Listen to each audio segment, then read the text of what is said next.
Hola,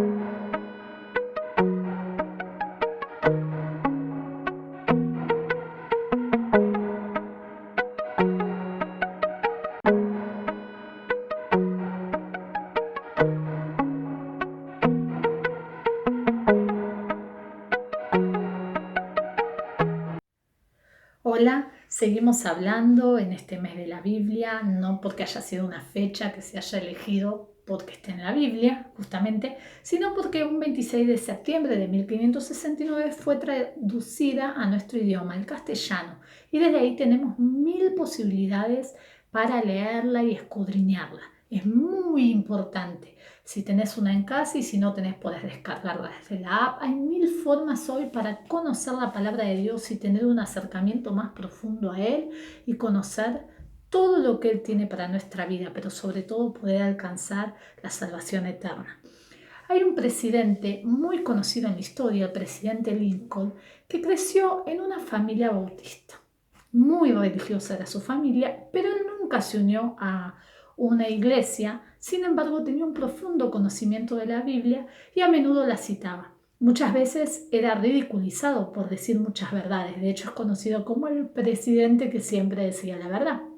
Y él dijo una frase muy importante, que seguramente por eso lo habrán ridiculizado, que decía: creo que la Biblia es el mejor regalo que Dios ha dado al hombre. Todo el bien que el Salvador del mundo nos proporciona se nos comunica en este libro. Y si no fuera por él, no sabríamos la diferencia entre el bien y el mal.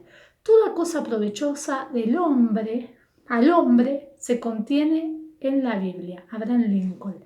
Impresionante. Y por eso hoy te queremos contar un poquito de su estructura, la estructura que tiene la Biblia, para que empieces a empaparte y conocer un poquito más de esto y te apasiones y quieras agarrar la palabra de Dios y que tu vida cambie totalmente en todo aspecto.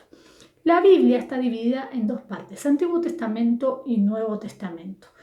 Tiene 66 libros y está el Antiguo Testamento desde antes de Cristo y el Nuevo Testamento después del nacimiento de Jesús. Amén. El Antiguo Testamento tiene 39 libros. En estos 39 libros o documentos, porque antiguamente no era un libro como hoy vemos la Biblia, sino que venía en papiro, en tablas. De hecho, el primero se escribió en tablas de ley.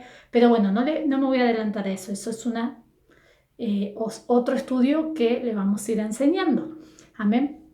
Pero el Antiguo Testamento tenía 39 libros, de los cuales 5 eran los de ley, los que conocemos como el Pentateuco, los que escribió Moisés en tablas, ¿sí? Donde están los 10 mandamientos que hoy siguen muy vigentes, como hay cosas que después que vino Cristo ya no están vigentes en la Biblia, no porque no siga siendo la palabra profética más segura, sino porque justamente hay cosas que ya hizo Jesús y con Él nos bastan. Por ejemplo, en el Antiguo Testamento encontramos sacrificios animales para que nuestros pecados sean perdonados, pero una vez que vino Cristo, Él es nuestro Cordero Pascual. Y ya no es necesario ir a matar un corderito, sino simplemente orar en profundidad y decir: reconozco mi pecado, limpiame con tu sangre preciosa y encamíname a vivir una vida más conforme a tu voluntad con la ayuda del Espíritu Santo. Amén. Bueno, no quiero entrar en detalles, hoy quiero hablarle de la estructura. Pero cualquier duda podés preguntarnos, no hay ningún problema. Están los 5 libros de la ley: Génesis, Éxodo, Levítico, Número, Deuteronomio. Después hay 12 libros que son las historias, y son historias reales, ¿eh? No hay metáfora acá, que algunos dicen no hay metáforas y no pasaron. Son cosas que pasaron de en serio, que el pueblo judío pasó de en serio. Después hay 5 poesías muy hermosas. Es bien variado este libro, donde hay versos, estrofas, lamentaciones, angustias. Después están los libros proféticos, donde vemos muchísimas profecías que han ocurrido. Por eso le llamamos que es como una pequeña biblioteca, porque encontramos de todo. En estas profecías encontramos, por ejemplo, algo muy, muy importante, que pasó en Génesis, que se decía que Dios había prometido un Salvador por nuestros pecados, y cuando vamos al Nuevo Testamento en Mateo, vemos que 3000 años después nace Jesucristo, ¿no? También vemos en Isaías 7:14 que dice que la Virgen iba a tener un hijo, y cuando vamos 800 años después a Mateo 1:22-23, vemos que nace Jesús. Le cuento esta historia porque es la más conocida en la humanidad, seas cristiano o no, creas en Jesús o no, creas en la Biblia o no, es la más conocida. De hecho, los libros de historia dicen antes de Cristo y después de Cristo.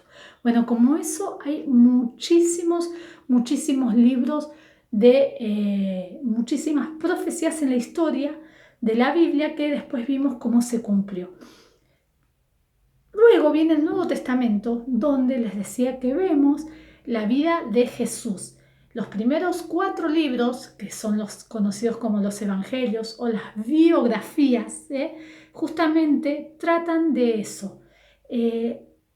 Lo han escrito los discípulos, personas elegidas de antemano por Dios, dice Lucas 1 y 2. Muchas personas han intentado escribir un relato de los hechos que se han cumplido entre nosotros. Se valieron de los informes que circulan entre nosotros, dados por testigos oculares.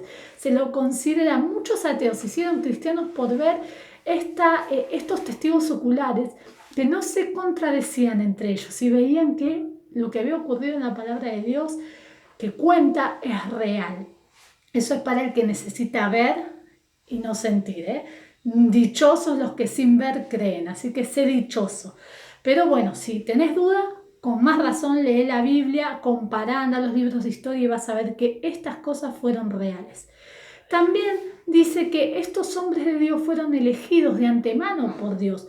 Después de que resucitó Jesús, en Hechos 10:41 dice: Jesús nos ordenó anunciar estas buenas noticias al pueblo judío y nos envió para que diéramos testimonio de que Él es el elegido por Dios para ser juez de vivos y de muertos. Impresionante. Y también le dio la tarea a estos discípulos que escriben la biografía o los evangelios, Mateo, Marcos, Lucas, Juan, que son más conocidos, con esos nombres, les dijo: vayan por todo el mundo y anuncien las buenas noticias de salvación a toda la gente.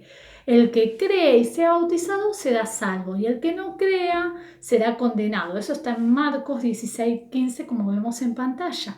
Así que fíjense si es muy importante. Después encontramos el libro de historia, que es el libro de los Hechos, donde habla de la iglesia primitiva. Es impresionante. También encontramos cartas donde estos apóstoles se escribían unos a otros sin saber a dónde iban a llegar, porque hoy es impresionante. Desde entonces se escribían a las iglesias, pero hoy nos dan muchísima enseñanza y nos amplían la visión de lo que ya se escribía en los evangelios. Amén. Y después está el libro profético, que eso va a ocurrir, que es Apocalipsis, se llama Revelación, libro de profecía. Así que fíjense que estos documentos son súper importantes para estudiarlos, para saberlos, porque están llenos de leyes, decretos. Por eso, por favor, no dejes de leer la palabra. 2 Timoteo 3:16 dice: toda la escritura es un mensaje enviado por Dios.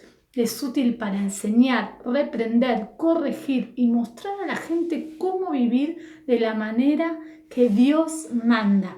Así que bueno, no te quedes con lo que te dije, como te vengo diciendo, sino que escudriñá la palabra. Hechos, esto es avalado también por la palabra, Hechos 17:11, seamos como estos gentiles. Miren lo que dice: recibieron la palabra con toda solicitud, pero escudriñando cada día las escrituras para ver si estas cosas eran así. Así que aprovecha este mes a escuchar mucho, a enamorarte de la palabra de Dios para que haya una revelación mayor, para que tengas un encuentro profundo con Cristo, y asegúrate que lo que te estamos predicando está en la Biblia. Te amamos, Dios te bendiga, nos vemos mañana.